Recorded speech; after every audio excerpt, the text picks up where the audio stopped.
실천하지 않으면 넘어집니다. 라는 말씀의 제목을 가지고 함께 은혜를 나누기 원합니다. 제가 이 이야기를 언젠가 한번 한 적이 있는 것 같은데요. 예전에 이렇게 섬겼던 한 청소년이 이제 외국에 선교를 다녀온 일이 있었습니다. 가서 큰 은혜를 받고 왔습니다. 선교 가서 밤새 기도하며 환상까지 보고 정말 이제는 주님을 위해서 살겠다 돌아와서 그 부서에서 간증을 했던 친구였습니다. 그래서 그 친구를 보면서 참 흐뭇하게 잘 되었구나, 그렇게 하나님을 찾던 친구였는데 저 친구 이제 앞으로 기대가 된다라고 생각을 한 지 얼마 되지 않아서 인터넷 SNS에 그 부적절한 동영상에 댓글을 친구들과 다는 모습을 저에게 걸렸습니다. 제가 그 장면을 캡처해서 다가가서 보여주며 왜 이렇게 했어? 라고 물어보니까 굉장히 스스로 자책하면서 이렇게 이야기하더라고요. 그때 제가 강도사였는데, 강도사님, 은혜 받아도 유혹을 이기는 건 너무 힘들어요. 이렇게 이야기를 하더라고요. 공감이 되지 않습니까? 우리가 말씀을 통해서 또 집회를 통해서 이제는 새로운 삶을 살겠다 다짐한 적이 참 많은데 다시 넘어지고 다시 은혜에 합당한 삶을 살지 못하는 우리의 모습들을 보면은 안타까울 때가 많습니다. 넘어진 자리에서 다시 일어서는 그대에게 비긴 어게인 5번째 시간, 오늘은 우리를 넘어지게 하는 실천하지 못하는 신앙에 대해서 함께 좀 살펴보고자 합니다. 먼저 실천하지 못하는 특징 4가지를 살펴본 뒤에 오늘 본문을 근거로 해서 실천하는 신앙은 어떤 중요한 모습을 가지고 있는지 3가지를 살펴보고 말씀을 마칠까 합니다. 여러분들에게 나눠준 핸드북을 참고해 주시면 감사하겠습니다. 첫 번째, 실천하지 못하는 신앙의 특징 무엇입니까? 지적인 호기심만 충족하는 것입니다. 신앙의 영역에는 분명 지적인 영역이 있습니다. 쉽게 이야기해서 신앙생활을 한다는 것은 공부하는 것을 포함하고 있습니다. 그래서 우리는 성경 공부와 셀 모임 이런 것들을 하면서 공부하고 있지요. 우리 셀장님들 셀장 모임이 끝났지만은 화요일에 미리 모여서 담임 목사님과 미리 다 공부를 하고 우리 셀원들을 만나야 하지 않습니까? 교회에서 있는 것 보면 성경을 읽는 것, 묵상하는 것, 그 외에 신앙 서적들을 읽는 것 다 무엇입니까? 공부입니다. 저는 개인적으로 공부하지 않는 신앙은 건강하지 않은 신앙이라 확신하고 있습니다. 왜냐하면 우리는 경험해봐서 잘 알고 있습니다. 누군가를 사랑한다면 그 사람에 대해서 더 알고 싶은 것은 당연한 것이기 때문입니다. 사랑은 공부와 같이 가는 것이지요.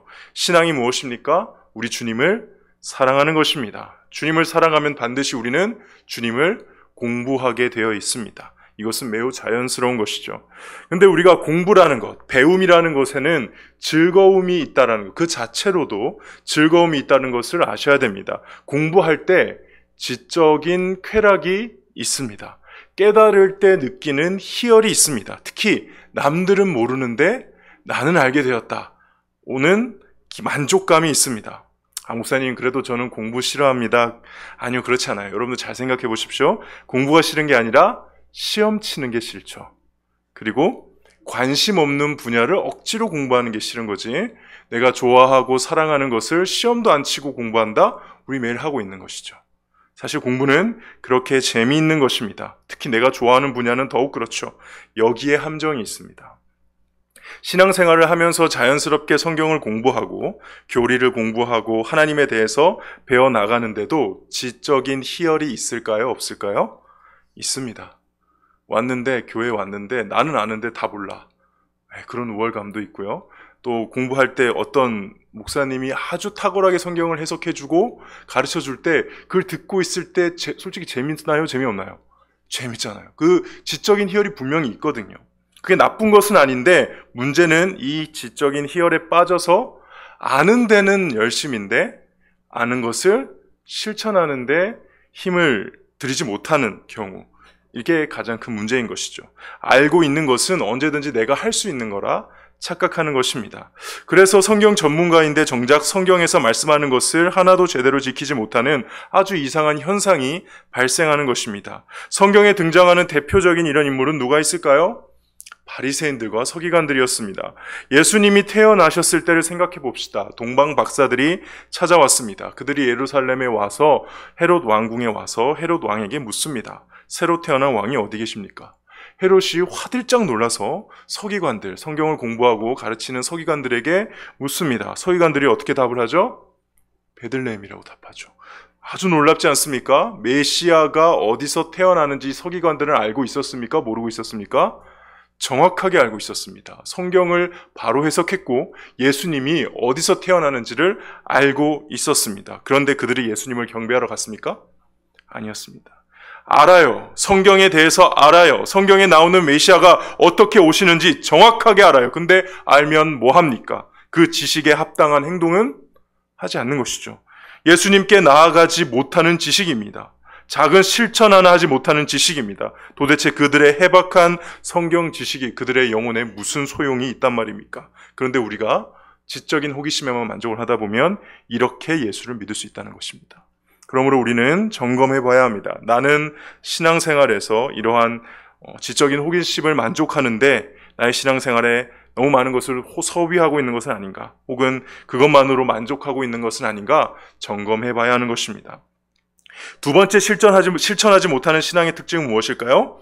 굉장히 당연한 이야기인데 삶이 고쳐지지 않습니다. 성장이 없습니다. 제가 항상 청소년들에게 강조하는 것이 있는데요. 인생을 살아보니까 인생은 정말 치열한 경쟁이더라. 경쟁을 하지 않고는 살 수가 없더라. 경쟁을 피할 생각하지 마라. 꼭 이겨야 된다. 패배하면서 자신의 게으름을 합리화하지 마라. 꼭 이겨라. 근데 누구와 싸워서 이겨야 할까? 옆에 있는 친구? 아니다. 진짜 싸워야 할 것은 어제나 작년에나 재작년에나 과거에 나와 싸워서 이겨야 내가 성장하는 것이고 그렇게 성장해야 반드시 성공이 나에게 오는 것이다. 보통 이렇게 이야기를 합니다. 왜냐하면 우리가 옆 사람과 경쟁하잖아요. 친구와 경쟁하잖아요. 그러면 반드시 누구는 이기고 누구는 집니다. 지는 사람이 노력을 안 해서 질까요? 마치 누구나 노력을 하면은 1등을 할 수 있는 것처럼 말하고 있는데 그건 세상의 새빨간 거짓말입니다. 2등한테 가서 물어보십시오. 노력 안 했는가? 노력했지 않습니까? 10등한테도 가서 물어보십시오. 너 노력 안 했니? 했어요. 왜 1등은 한 명입니까? 원래 그런 겁니다. 아무리 노력하고 열심히 한 사람이 있다 하더라도 그 사람이 많으면 그 중에서 뽑을 사람은 한 명밖에 없는 겁니다. 그래서 경쟁을 친구화하게 되면은 누구는 승리하지만 누구는 패배하는 것이죠. 그러나 나 자신과 경쟁한다면 누구나 이길 수 있나요? 없나요? 네, 노력하면 누구나 이길 수 있습니다. 노력하면 누구나 이길 수 있는 게 바로 나의 과거와 싸우는 것입니다. 신앙이 꼭 그와 같습니다. 신앙이 시작이 되었는데 1년 전에 나와, 2년 전에 나와, 5년 전에 나와 이렇게 비교해 봤을 때 나에게 성장이 없다, 고쳐진 것이 없다, 자라난 것이 없다. 지금 나는 신앙을 실천하지 못하고 있다. 그것의 증거인 것입니다. 사랑하는 것이 작년보다는 그래도 올해가 조금이라도 더 쉬워야 하지 않겠습니까? 용서하고 용납하는 것이 그래도 예수님을 처음 믿었을 때보다는 지금이 더 쉬워야 되지 않겠습니까? 성장이 없다면, 삶이 고쳐지지 않고 있다면, 과거의 나를 이기지 못하고 있다면 지금 상태는 문제가 있는 것이죠. 점검해 보셔야 됩니다. 1년 전의 나, 초신자 때의 나, 지금의 나, 비교해서 분명 더 나아지고 있는 것이 있는 것. 그게 바로 제대로 된 신앙생활을 하고 있는 것이지요.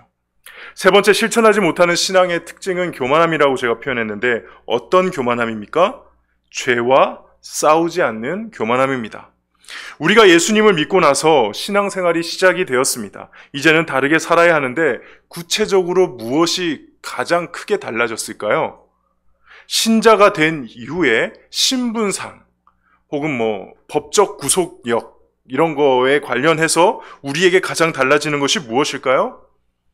죄의 지배를 더 이상 받지 않게 된다는 것입니다. 로마서 8장 1절에서 2절에 이 말씀이 있습니다.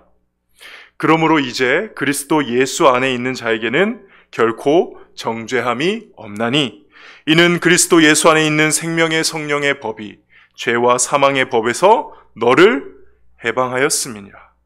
죄의 지배를 받았던 불신자의 삶에서 이제는 죄의 지배를 받지 않고 성령의 지배, 하나님의 지배를 받는 신자의 삶으로 바뀐 것입니다. 다시 말해서 신자가 되었다는 것의 가장 큰 특징이 뭐냐, 특권이 뭐냐, 이제는 죄의 지배를 받지 않아서 죄를 짓지 않을 수 있다는 것입니다. 이전에는 죄를 지을 수밖에 없는, 하는 것이 다 죄일 수밖에 없는 그런 죄인에서 이제는 하나님이 기뻐하시는 일을 선택할 수 있는, 죄를 거부할 수 있는 상태가 된 것이 신자의 상태라는 것입니다.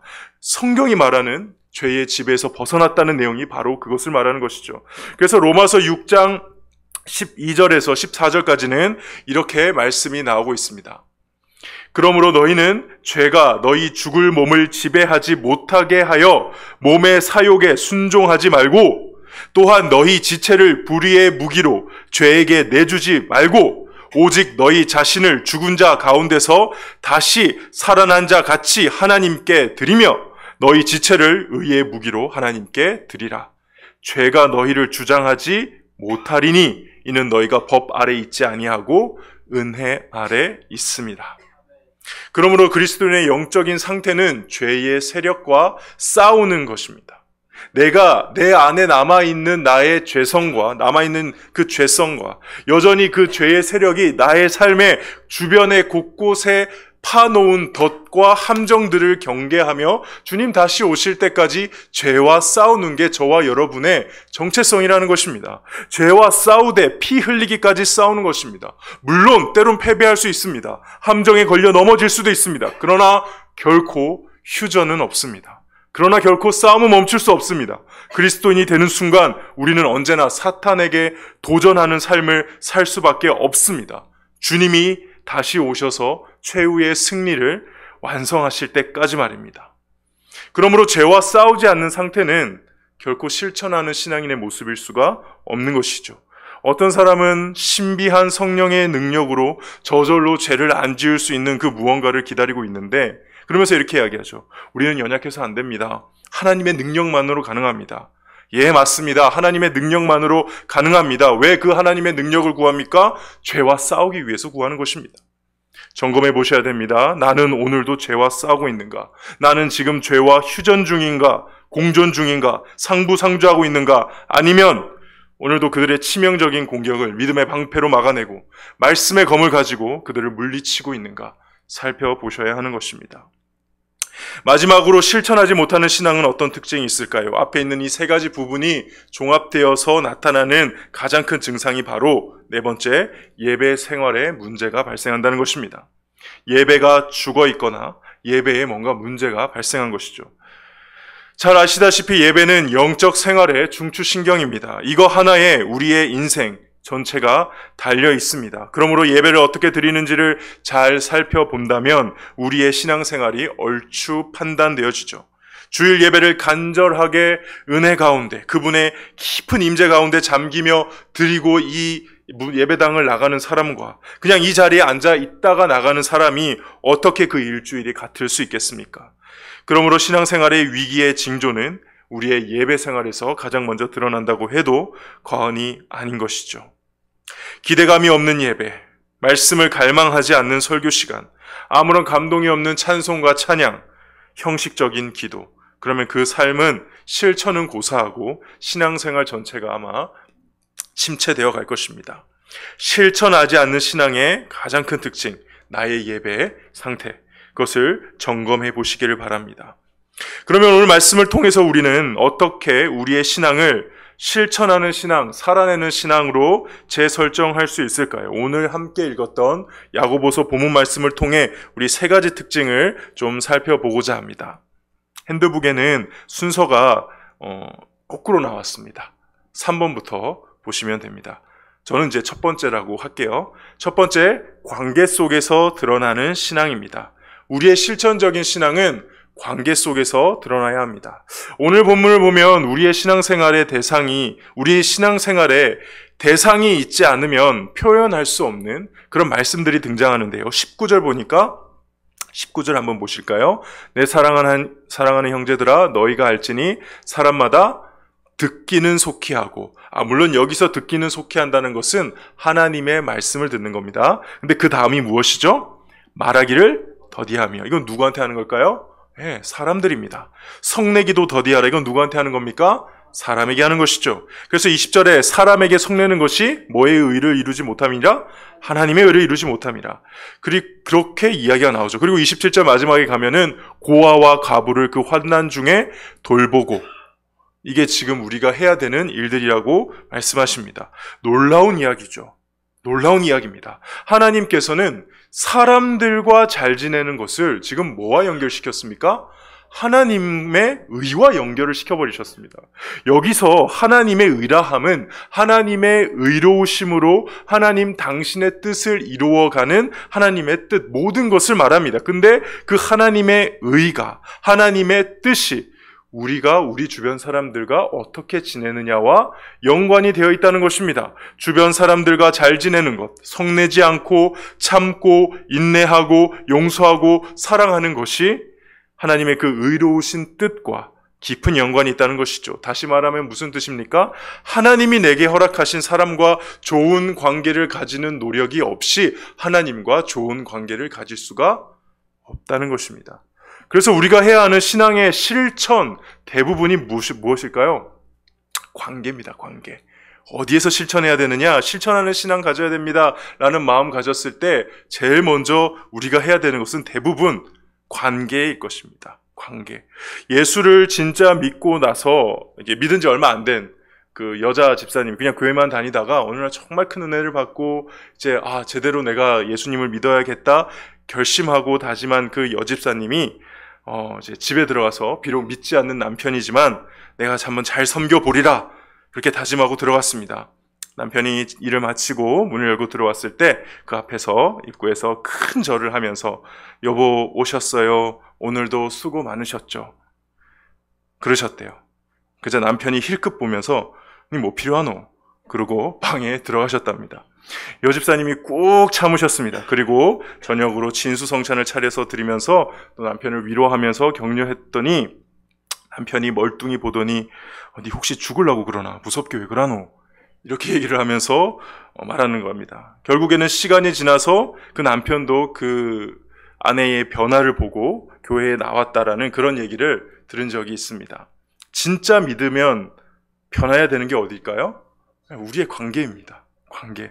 왜냐하면은 나와 하나님과의 관계는 나와 내 주변 사람들의 관계와 밀접한 연관이 있거든요. 그래서 요한일서 4장에 이런 말씀, 유명한 말씀이 있죠. 요한일서 4장 20절입니다.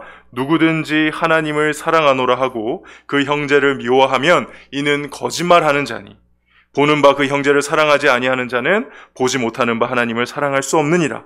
우리가 이 계명을 주께 받았나니 하나님을 사랑하는 자는 또한 그 형제를 사랑할지니라.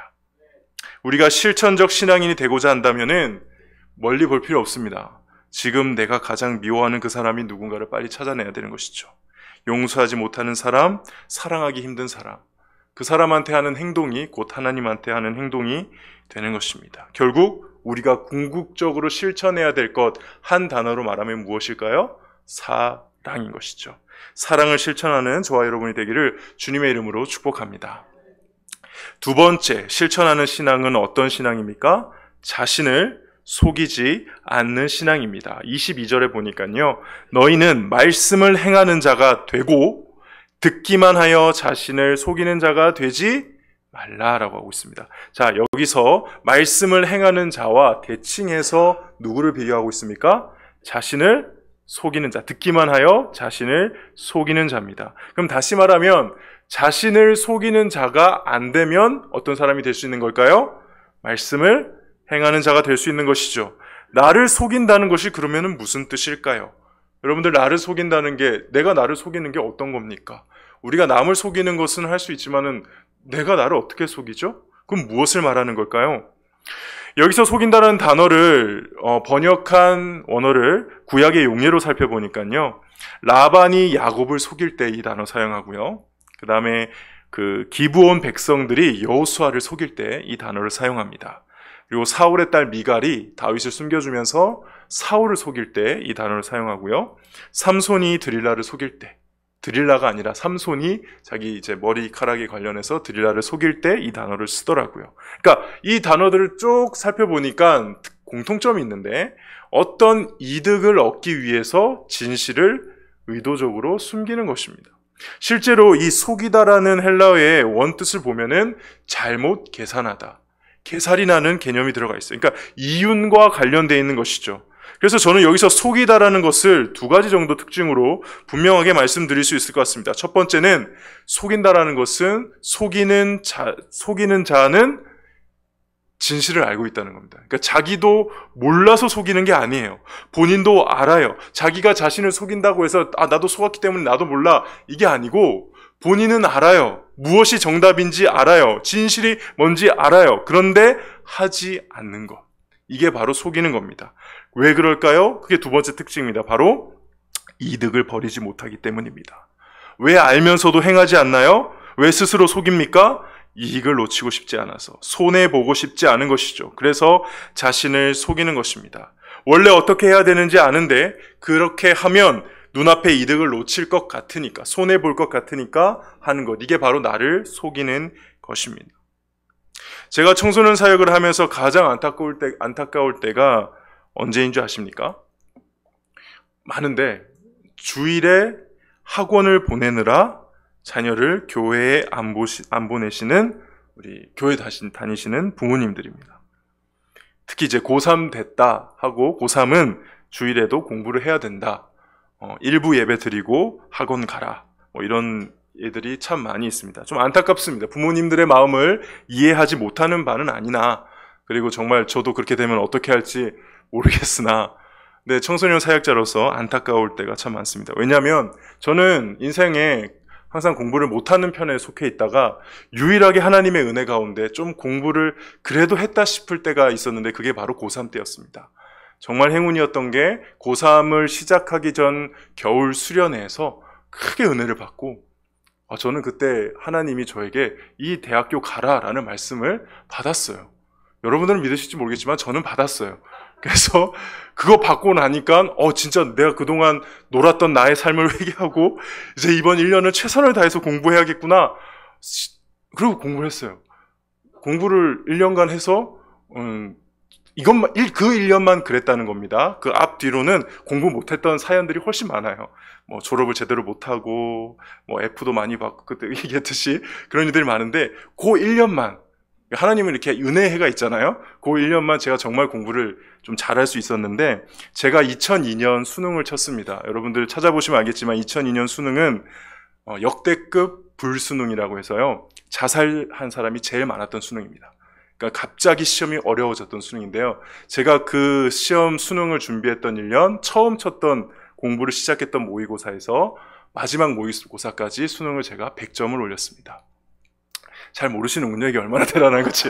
100점을 올리고 시험을 쳤는데 나머지 모든 사람들은 50점, 100점이 떨어졌는데 저는 한 10점, 20점밖에 안 떨어졌습니다. 그러니까 좀 한 130, 40점을 올리고 시험을 한 거죠. 그러니까 저한테 있어서 가장 공부로서는 반짝반짝했던 유일한 한 해였습니다. 근데 제가 그때 딱 두 가지를 지켰습니다. 뭔지 아십니까? 주일날 예배를 드리는 거, 그건 당연한 거고요. 주일날 공부를 안 하는 것이었습니다. 안식일을 지켜라, 뭐라고 돼 있습니까? 예배 잘 드리랍니까? 아니에요. 일을 안 하는 거거든요. 물론 그 믿음도 있었지만 사실은 그때 또 하나님이 이것을 지킬 수 있도록 용기를 주는 다른 메시지를 주셨는데, 어디서 들었어요? 6일 동안, 사람의 뇌는 6일 동안 공부하고 반드시 하루를 쉬어줘야 그 6일 공부한 걸 정리할 수가 있다 라는 근거가 있는지 없는지는 모르겠으나, 그 당시에는 굉장히 제가 신빙성 있게 들으며 그래, 창조 질서가 그럴 거야 그러고 주일은 무조건 쉬었습니다. 그리고 또 하나 지켰던 게 6시간을 잤습니다. 고3이 6시간을 잤습니다. 믿기십니까? 안 믿기시죠? 6시간 자고 주일날 하루 종일 공부 안 하고 공부할 시간이 언제 있었을까요? 네, 그 자는 시간과 주일을 제외한 나머지 모든 시간은 1분 1초도 안 빼고 공부했습니다. 걸어가면서도 언제나 영어 단어를 들고 있었고, 버스에 타서는 항상 그 시간에 그 공부를 했던 기억이 납니다. 그렇게 공부를, 처음이자 마지막으로 제대로 공부를 해보니까 공부를 알겠더라고요. 월요일부터 토요일까지 공부하잖아요. 토요일쯤 되면은 머리가 폭발합니다. 그리고 정신병 증상이 생깁니다. 진짜로. 계속 공부하잖아요. 그럼 토요일쯤 되면은 모든 것을 집어치우고 소리 지르고 막 나가고 싶은 순간이 와요. 이게 저만 그런 줄 알았는데 공부 잘하시는 분들이 다 이간증을 하시더라고요. 그 순간 잘 이겨야 된다. 저는 근데 그 순간을 어떻게 이겼을까요? 주일날 아무것도 안 한다. 그걸로 버텼던 거예요. 나중에 알고 봤더니 저는 수능은 1년 긴 레이스잖아요. 마라톤 같은 건데 저는 이제 계속 중간에 쉬어주니까는 페이스를 쭉 갔는데 우리 주변의 친구들, 주일날 다 공부했던 친구들은 가다가 여름에 다 무너지는 거예요. 그래서 제가 성적이 쭉 올라서 좋은 성적을 거뒀습니다. 그때 제가 경험을 했죠. 하나님이 우리에게 명령하시는 거는 야, 너네 공부하지 마. 나한테 예배 드려야지. 이게 아니고 정말 공부를 잘하려면 이렇게 해야 돼. 처럼 우리를 잘 아셔서 가장 좋은 것을 주시기 위해 하신 명령들이구나를 그때 깨달았던 것이죠. 그런 입장에서 보면은 부모님들이 공부 때문에 주일날에 교회를 못 보낸다 그러면 제가 너무 속이 타는 그게 아닌데 그렇게 한다고 해서 제가 이렇게 신방에 전화를 해요. 너 왜 안 왔니? 학원 때문에 시험 기간이라서 공부 때문에 안 갔어요. 그래, 알았어. 시험 끝나면 와. 시험 끝나서 왔어요. 제가 물어봅니다. 그래, 그때 공부해서 성적이 더 오른 것 같니? 아니요. 그래, 그게 인생이야. 2시간 예배 빠진다고 해서 절대 성적이 오르는 일은 없어. 너의 공부는 이미 6일 때 결정나. 6일에 어떻게 공부했느냐로 결정되는 거지 주일에 공부하냐 안 했냐로 절대 결정 안 돼. 그런 것 같아요. 수련회도 마찬가지죠. 여러분들 기억하셔야 됩니다. 서울대 갈 사람이 수련회 3일 갔다고 해서 서울대 안 가는 일 없습니다. 그리고 서울대 못 갈 사람이 수련회 3일 갔다고 아니죠. 그러니까 그런 일 없어요. 그냥 평소 공부한 걸로 가는 거예요. 그게 원칙입니다. 하나님 만드신 창조 질서라는 거죠. 그래서 그 부모님들 보면 제가 안타깝고 속상합니다. 우리 사랑하는 부모님들이 왜 주일에 예배를 빠지게 하고 학원까지 보내실까? 안식일을 지켜야 될 이유를 몰라서요? 물론 초신자는 그럴 수도 있겠지만은 대부분 아니죠. 얼마나 주일이 중요한지 목사님들이 항상 설교하지 않습니까? 그럼에도 왜 주일에 공부를 시킬 수밖에 없을까요? 이건 우리가 가지고 있는 연약함이죠. 눈앞에 자녀의 대학이라는 이익을 놓지 못하는 것이지요. 주일을 온전히 지켜야 된다는 것 압니다. 그러나 손해볼 것 같은 두려움을 이기지 못하는 것이죠. 무엇보다도 하나님이 우리에게 명령하신 것, 그거는 우리를 위한 것이라는 것을, 우리가 잘되게 하기 위한 것이라는 사실을 신뢰하지 못하기 때문입니다. 저는 이것이 바로 나 자신을 속여서 실천하지 못하는 신앙의 모습이라고 생각합니다. 그러므로 참된 실천을 하기 위해서는 필요한 것이 하나님에 대한 신뢰입니다.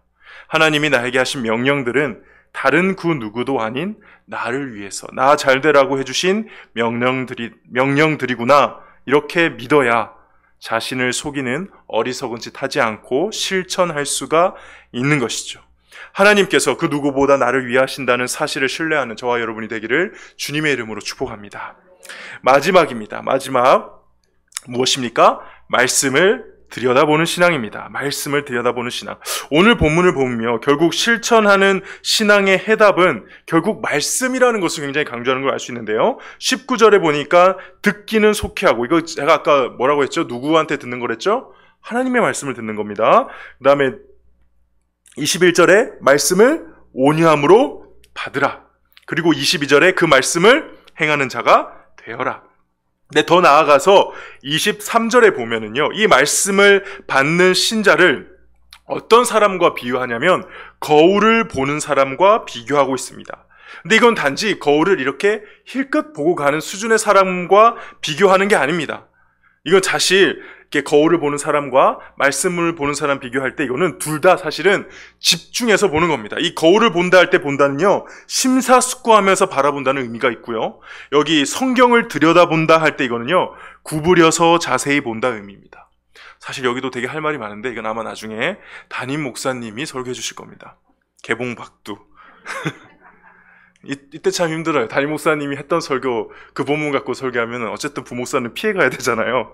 근데 감사하게도 오늘 제가 좀 나누고 싶은 부분 되게 중요한 게 있는데, 저는 봤을 때 이 차이가 그 다음에 있습니다. 잘 보시면요, 거울을 보는 사람은 보고 난 뒤에 어떻게 합니까? 보고 가서, 잊어버리다 전에 뭐가 돼 있죠? 보고 가서라고 돼 있죠. 거울을 보고 가서 24절에 맞습니까? 보고 가서. 우리 이게 보고 가서라고 돼 있으니까는 그냥 보고 갔나 보다 해서 보다의 강조점이 있는 것 같은데요. 이게 원어로 보면 영어 성경 보셔도 알 수 있습니다. 원어로 보면은 봤다, 그리고 갔다, 그리고 잊었다. 갔다라는 것을 강조하고 있어요. 보고 가버린 겁니다. 그 반면에 25절에 보면요. 보고 그냥 성경 말씀을 보는 사람 뭐라고 되어 있습니까? 보고 어떤 자? 있는 자. 그러니까 이게 보고 있다라고 하니까는 보고 있는 것의 현재 진행형 같은데 이것도 원어 성경을 보면 보고 그리고 머무는 자입니다. 이게 비교가 되는 거예요. 보고 그리고 간 사람, 보고 그리고 머무는 사람. 무슨 말씀입니까? 말씀을 듣고 행하지 않는 사람은 어떤 사람이냐? 보고 가버린 사람입니다. 보지 않은 사람이 아닙니다. 말씀을 들은 사람이고 그 말씀을 통해 마치 거울로 자신의 얼굴을 보듯이 말씀으로 자신의 영혼을 본 사람입니다. 근데 문제는 무엇입니까? 보고 갔다는 것입니다. 가서 잊어버렸다는 것입니다. 그게 바로 실천하지 않는 신앙의 본질적인 문제라는 것이죠. 우리는 흔히 생각합니다. 실천하기 위해서는 성경을 많이 보는 게 중요하지 않아. 이게 이미 어떤 말씀인지 잘 알고 있잖아. 이미 알고 있는 것부터 실천해야지. 그 작은 말씀 하나 실천하지 못하면서 뭘 그렇게 유별나게 성경 공부 다 쫓아다니고 셀 모임 가서 말씀 나눔이나 하고 있고. 실천이 중요한 거야. 교회 계속 가지 마. 네 삶에서 빨리 가서 실천해. 행하는 믿음이 진짜 믿음이니까 빨리 말씀 들었으면 가 라고 생각하기 쉬운데 오늘 말씀에 의하면 오히려 그게 잘못됐다는 거죠. 그런 삶이야말로 오늘 본문의 거울을 보고 가버린 사람, 그래서 결국 잊어버릴 사람이라는 것입니다. 반면에 실제로 삶에서 실천하는 사람은 어떤 사람이냐? 말씀을 통해 보고 그 말씀 안에 머무는 사람입니다. 말씀을 보고 거기에 있는 사람이라는 것이죠. 그 옆자리에 있는 것입니다. 같이 있는 것입니다. 항상 있는 것입니다. 매우 역설적인 말씀입니다. 정말 실천을 잘하고 싶으면 더욱 말씀 안에 머물러야 한다. 어떤 사람은 말씀만 보고 있기 때문에 성경 공부만 하고 있기 때문에 맨날 가서 설교만 듣고 있기 때문에 삶에 변화가 없고 실천이 없고 능력이 없다고 하는데 오늘 말씀은 정반대 말씀을 하고 있는 것이죠. 오히려 더 말씀에 있지 않았기 때문에 더 충분히 말씀 안에 머물러 있지 않았기 때문에 들여다보지 않았기 때문에 더 실천을 못하는 거야. 더 그리스도인 다운 삶을 살지 못하는 거야. 이렇게 말씀하고 있는 것입니다. 저는 화나는 말이 저로 하여금 화가 나게끔 하는 말이 있는데요. 그 중에 하나가 이제 설교로 사람이 변하지 않는다입니다. 제가 목사라서 그런 것이 아니고요. 제가 이거를 동의할 수 없는 이유는 제가 설교를 들으면서 변한 일이 많았기 때문에 그렇습니다. 작년만 해도 그렇습니다. 제가 작년에 부산에 살 때요. 휴가 때 어디 간 줄 아십니까? 네, 저는 휴가 때 수도권에 왔습니다. 정말 저의 로망이자 소원이 하나 있었는데요. 그게 뭐냐면 사랑하는 아내와 손을 잡고 일반 성도로서 예배를 드리는 거였습니다. 벌써 8년째 그런 거 거의 못 해보고 주일에는 항상 예배를 섬기는 자리에 있다 보니까 저도 여러분들처럼 앉아서 남편과 함께 앞에 두 분 계시는데 같이 예배를 드리는 게 너무 하고 싶어서 휴가가 됐고 감사하게도 주일을 휴가를 주셔가지고 교회 이 서울 지역에 이 경기도 지역에 가고 싶었던 교회 두 곳을 선정해서 오전에 예배드리고 오후에 예배를 드리는 그런 휴가를 가졌던 적이 있습니다. 그때 두 번째 갔던 교회에서 정말 신기한 경험을 했습니다. 오후에 간 예배니까는 어떤 예배였을까요? 청년 예배인 겁니다. 그러니까 대예배인데 청년들이 와서 드린 예배. 우리 사부 예배 같은 거였어요. 아, 청년 예배구나 했는데 놀라운 것은 청년 예배에 찬양팀이 없는 거예요. 안 놀라운 거예요? 전 되게 놀랍던데요. 찬양팀이 없어요. 청년들이 나와서 찬양을 인도하는 게 아니고요. 정말 노래를 거의 저만큼 못하는 한 목사님이 나와서 찬송가를 한 4번, 5번 연속해서 부르는 거예요. 그게 청년 대예배였어요. 그래서 제가 그게 참 충격이었습니다. 우리 김태진 전도사님이나 우리 유석정 목사님처럼 감미로운 목소리로 찬양을 인도해주면 또 모르겠는데 제가 봐도 저거보다 잘할 것 같은. 근데 더 문제는 그분이 부르는 찬양을 본인도 잘 모르는 것 같아요. 그러니까 하면서 실수가 나오니까 예배에 집중을 할 수가 있나요, 없나요? 없는 거예요. 지금 이게 난 너무 기대하고 왔는데 아내와 손잡고 지금 앉아서 예배 드려야 되는데 뭐 하는 거야 저 사람. 근데 가가는 그 다음의 일입니다. 그분이 이제 찬양 인도한 다음에 사회까지 보시더라고요. 사회를 보신 다음에 영상 광고가 나오는 쯤에 내려가시면 안 되는데 하고 그냥 내려가신 거예요. 그 다음에 뭐 광고를 하셔야 될 게 있는데 성경 봉독을 했어야 됐나? 하여간 그냥 내려가신 거예요. 갑자기 불은 들어왔고 아무도 사람이 없고 상황 이상이 된 거예요. 부목사님이 당황해서 다시 올라오셨어요. 근데 올라오시다가 너무 당황하신 나머지 여기서 넘어지셨어요. 꽈당! 사람들이 박장대소하면서 웃는 거예요. 그 중에서 유일하게 웃지 않는 사람이 있었습니다. 누굴까요? 네, 저요. 나 진짜 그 예배 엄청 기대하고, 제가 어디서 왔다고요? 부산에서 왔어요. 제가 그 예배 드리려고 뭐를 버렸어요? 주일 휴가를, 그 피 같은 휴가를 버려서 난 이 진짜 예배를 갈망하고 왔는데, 정말 기분이 너무 안 좋더라고요. 막 웃고 장난치는 건 아니었지만 그 분위기가 너무 속상했어요. 근데 더 속상한 것 하나 더. 그 교회 담임 목사님 설교를 기대하고 갔는데 담임 목사님이 안 나오고 영상으로 나오는 거예요. 왜냐면 그 담임 목사님 몸이 좀 안 좋으셨던 것 같아요. 어른 예배 때 설교를 영상을 내보내시더라고요. 은혜가 됐을까요? 안 됐을까요? 너무 힘들더라고요. 너무 힘들어서 있는데 말씀이 들리면 그래도 들어야 되잖아요. 하나씩 들리는데 다행히 그때 말씀이 너무 은혜로웠던 거예요. 저한테 꼭 필요한 말씀을 주셨어요. 저한테는 그게 너무 놀라운 경험이었습니다. 외형적으로 봤을 때 가장 허접하고 볼품없고 어떻게 예배를 이런 식으로 드려? 라는 생각이 들 정도로 실망감이 가지고 들어갔었는데 세상에 말씀의 은혜가 쏟아져 내리니까 옆을 봤는데 훌쩍훌쩍 되고요. 사람들이 다 청년들인데 전부 다 막 필기하면서 말씀을 드러내겠다 받았었는데 그 은혜가 엄청나더라고요. 그리고 제가 처음으로 또 경험을 해봤던 게 그렇게 말씀을 듣고 이제 예배 마치고 나가는데 나가면서 저도 모르게 이 생각을 하고 있는 거예요. 이 말씀을 내가 어떻게 실천하지? 이 말씀을 하려면 내가 지금 이걸 해야 되는데 이거부터 해야 되나? 아니야, 그건 현실적으로 불가능해. 그럼 이거라도 할까? 그렇게 생각하면서 나가다가 제가 화들짝 놀란 거예요. 내가 지금 설교를 듣고 그 설교 말씀을 일주일간 어떻게 살아야 될지를 고민하면서 저 문을 나가고 있다? 이 문을 나가고 있다? 그 자리에서 제가 아내가 옆에 있음에도 불구하고 바로 하나님께 이렇게 기도했습니다. 하나님, 저도 이런 설교할 수 있게 해주세요. 설교를 끝나고 그 설교를 들은 성도들이 나가면서 그 말씀을 어떻게 일주일간 실천해야 하는가 고민하면서 예배당 문을 나갈 수 있게 하는 그런 설교할 수 있게 해주세요. 이런 아마추어틱한 예배 진행도 다 뒤엎어버릴 그 말씀 안에 머물게 하는 설교 저도 할 수 있게 해주세요. 설교 말씀은 성경 말씀도 마찬가지입니다. 듣고 가는 게 아닙니다. 듣고 머무는 것이죠.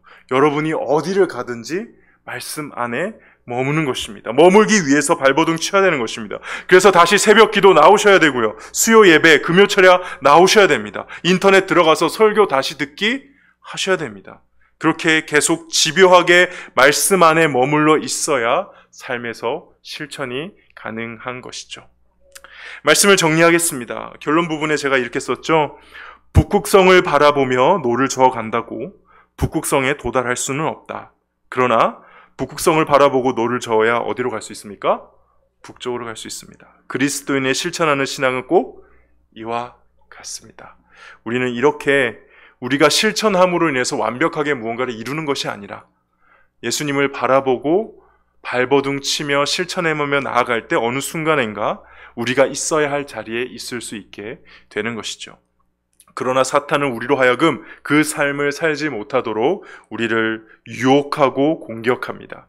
그래서 말씀을 단지 지적 호기심을 채우는 용도로만 쓰게 하고 삶을 고치는 데는 관심을 갖지 않게 만듭니다. 특히 죄에 둔감하게 해서 스스로 문제없다라는 교만한 마음을 가지게 하죠. 그래서 궁극적으로 우리의 예배를 망가뜨리는 것이 그들의 정해진 2000년 넘게, 또 수천 년 넘게 하나님의 사람들을 공격해왔던 정해진 방법입니다.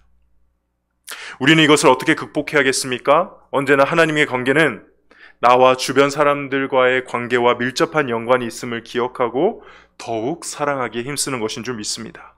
그리고 하나님께서 나에게 가장 유익한 길을 이미 가르쳐 주시고 말씀하신다라는 믿음 가지고 신뢰 가지고 눈앞에 보이는 작은 이익 때문에 자신을 속이는 어리석은 짓을 하지 않는 것이지요.